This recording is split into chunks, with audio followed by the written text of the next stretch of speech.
Hello out there, you're watching Everything You Need to Know About Mage Knight board game. We're at part 16, still looking at the units in the game. Now again, for the first reconnaissance, you're not going to be using the elite units, and I'll get to these in a second, but these are the rest of the regular units that you will be using.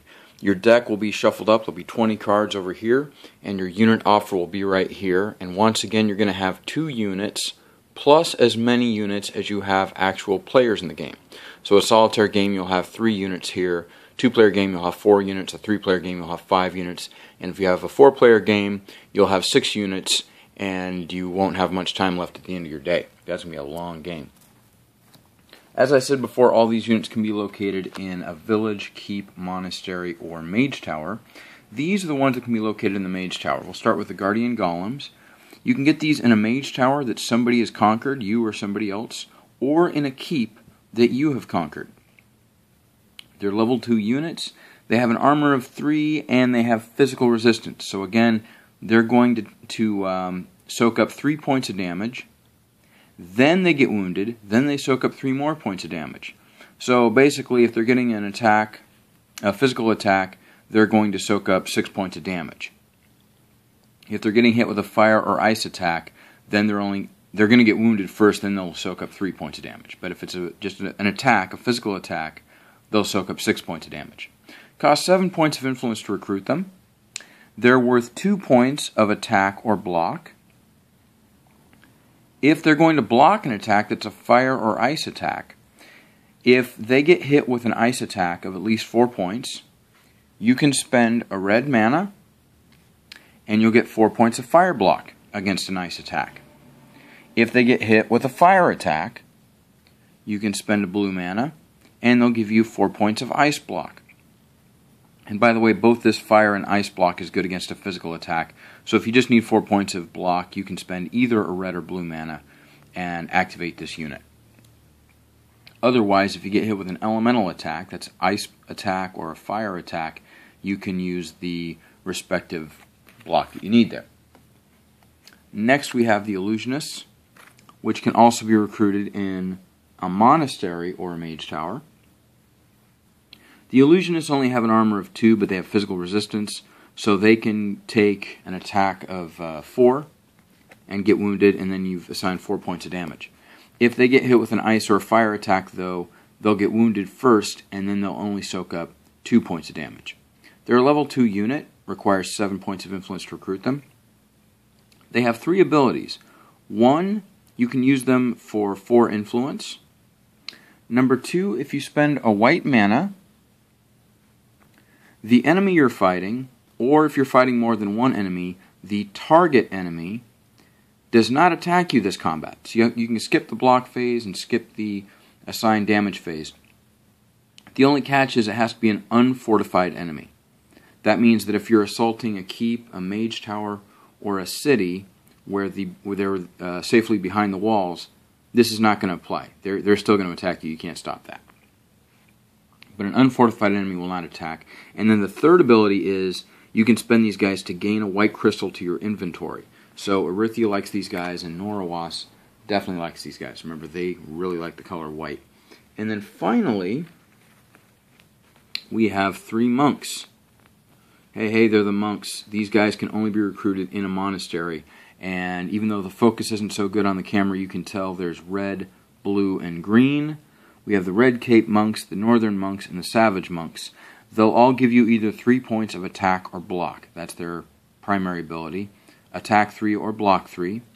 If you spend a red, blue, or green mana, depending on which one, you get your choice of fire attack 4 or fire block 4, ice attack 4 or ice block 4, or siege attack 4. Obviously, Erythia would like these guys. Tovok wouldn't mind them. Tovok likes these guys, and Goldix wouldn't mind having him. And Goldix definitely wants these guys, although Norwest wouldn't mind having them either. Those are the regular units. Like I said, there's 20 of those. You're going to shuffle those up, and they'll be available. There'll be 2 more than you have actual players, and when you're able to recruit, you see that you have a command token available. You make sure you have enough influence, make sure you're in a place where you can recruit one of those units, and you can get them, and they're yours. Also remember your reputation penalty or bonus will impact how much reputation you need.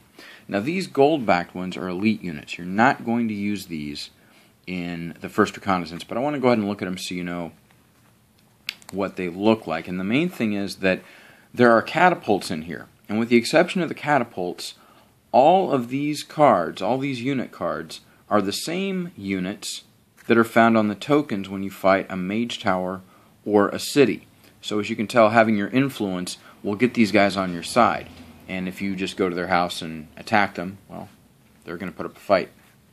The other site description card is a city.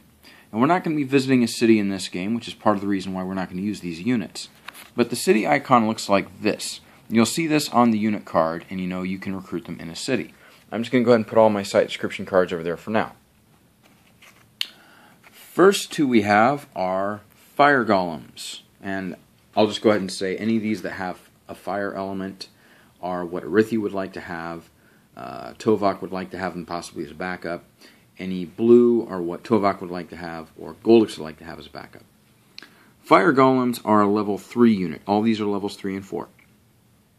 Fire golems have an armor of 4 and both fire resistance and physical resistance. So unless they're getting an ice attack or a cold fire attack, they're going to soak up 8 points of damage, because they'll soak up 4 if it's an attack they have resistance to.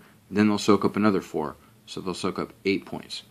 They cost 8 influence to recruit. You can find them in either a keep that you've conquered or a mage tower that anybody's conquered. Their two abilities are either 3 points of attack or block, or 4 points of ranged fire attack. So if you're coming up on an enemy that has an armor of 4 or less, and maybe they have physical resistance, you can charge this with red mana, shoot them, and knock them out. Those are the fire golems. So what do you think's next? Ice golems. Ice golems also cost 8 to recruit, also are level 3, also have an armor of 4, but they have ice resistance and physical resistance. They're also found in mage towers and keeps. They also give you attack or block 3. The difference is their special ability, if you charge them with blue mana, they will give you ice attack 6. If you're fighting an enemy that has an armor of 6 or less, and they have physical resistance, you can use this, charge with blue mana, and that's how you use ice golems. Next two are fire mages, which can be found in a monastery or a mage tower. Level 3 units that require 9 to recruit. They have an armor of 4, and they have fire resistance.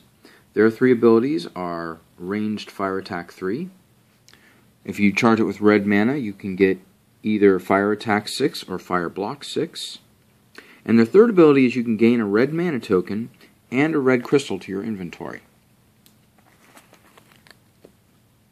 Next we have ice mages, which do basically the same thing except with the ice element. Level 3 requires 9 to recruit, armor of 4, ice resistance this time, can be found in a mage tower or a monastery. Their abilities are 4 points of either ice attack or ice block. Charge it with blue mana and you get 4 points of siege ice attack. And the third ability is gain a blue mana token and a blue mana crystal to your inventory. In the last units we looked at Utum Guardsmen, Utum Swordsmen. The next step up is Amatep Gunners. There's 3 levels, and this is like the second level for fighters. Amatep Gunners are level 3. They have an influence cost of 8. They can only be found in a keep or in a city. So in later games when you've conquered the first city, you can visit that city and recruit these guys. They have an armor of 6. Their 2 abilities are 5 points of either attack or block, and if you charge it with red mana, they will give you ranged fire attack 6.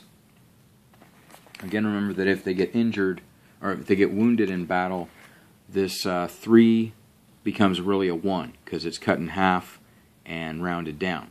So if you have these guys at the end of the game, and they're wounded, they're only worth 1 point. Also, to heal them if they get wounded, requires 3 points of healing. Amatep Freezers are the opposite of the Gunners. They are also 8 to recruit, level 3, armor of 6, can be found in a city or a keep. They also have attack or block 5, but their special ability says target enemy meaning if you're fighting more than one enemy, you pick one. Target enemy does not attack this combat, and it gets armor -3 to a minimum of 1. So you pick an enemy, you say he doesn't attack, and then when you fight him in the attack phase, because you skip the deal damage phase, when you fight him in the attack phase, you're going to reduce his armor by 3 and then add up your attack total. Now we come to the catapults. We have 3 catapults, 3 catapult units here. They all have the same effects. They're level 3 units. They have an influence cost of 9. Their armor is 4. They will either give you siege attack 3, or you can charge them with either red or blue mana. Red mana will give you siege fire attack 5. Blue mana will give you siege ice attack 5. 3 units of catapults. The last 2 we have Ultim Mages. Ultim Mages are level 4. They can only be recruited in the city, and they cost 12 influence. They have an armor of 5, and they have both ice and fire resistance. So if you get hit with a physical attack, they're going to get wounded. But if you get hit with either a fire attack or an ice attack, or a cold fire attack, by the way. We haven't talked much about cold fire attacks. If they get hit with a cold fire attack, they're going to reduce the damage by 5. Then they get wounded, then they reduce the damage by 5 again. So they can take 10 points of damage from any type of attack except attack, physical attack. They have 3 abilities. Number 1, you can gain 2 mana tokens of any colors. That's huge. Any of the mana colors you want, or mana tokens you want, you can get gold or black if you want to, or red, blue, white, or green. Their second ability is Cold Fire Attack 1 or Cold Fire Block 5. I'm sorry, Cold Fire Attack or Cold Fire Block 5. You don't get a lot of Cold Fire from your units. This is very, very exceptional. You can pay a blue or red mana to increase this to 7, or pay both to increase this to 9. Wow, Cold Fire Attack 9, that's very, very useful. And then finally, choose one. All attacks you play this combat become Cold Fire attacks, or all your attacks become siege attacks in addition to any elements they have. So if you have something that has fire attack or ice attack, you can make that a siege fire attack or a siege ice attack, or you can make any physical attack you want turn into a cold fire attack. This is an amazing, amazing unit to have, and again, you're only going to recruit it at the end of the game, but it's worth 4 points to have this in your army. It's worth 2 points if they're wounded. And the last one is Ultim Guardians. We have 3 copies of this. 3 copies of Ultim Mages, by the way. Ultim Guardians are level 4, can only be recruited in a city. They are 11 influence. And by the way, Utum is the lowest fighter you can get. Amatep is like in the middle, and Ultim is obviously the very, very best. They have 3 abilities. 1, attack 5. 2, block 8, which counts twice against an attack with swiftness. So if an enemy has swiftness, meaning you have to block them twice because they're really, really fast like the wind, then this block 8 becomes block 16 for that purpose. The third ability, if you pay a green mana, all units you control gain all resistances this turn. They all get physical resistance, fire resistance, ice resistance. Okay, so that's a look at all the units that we have, all 20 regular, all 20 elite. What's going to happen with these elite, I'll go ahead and explain really quickly.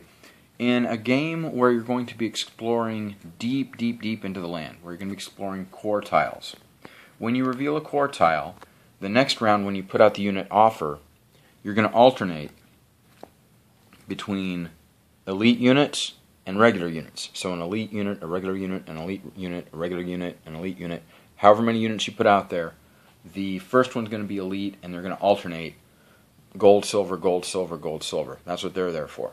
But again, we're not going to worry about that in the first reconnaissance because we're just using the 20 silverback ones because it's just a training exercise. And let's be honest, even if you had the Ultim Guardians, you wouldn't know what to do with them. Not at first, anyway. Okay, that's a look at all the units, and we've basically seen the setup of the board. I'm going to go ahead and put those out there for the opening of the game so that we know what they look like. But now we're ready to move on to the enemies that we'll be fighting because I think combat is starting to make a little more sense.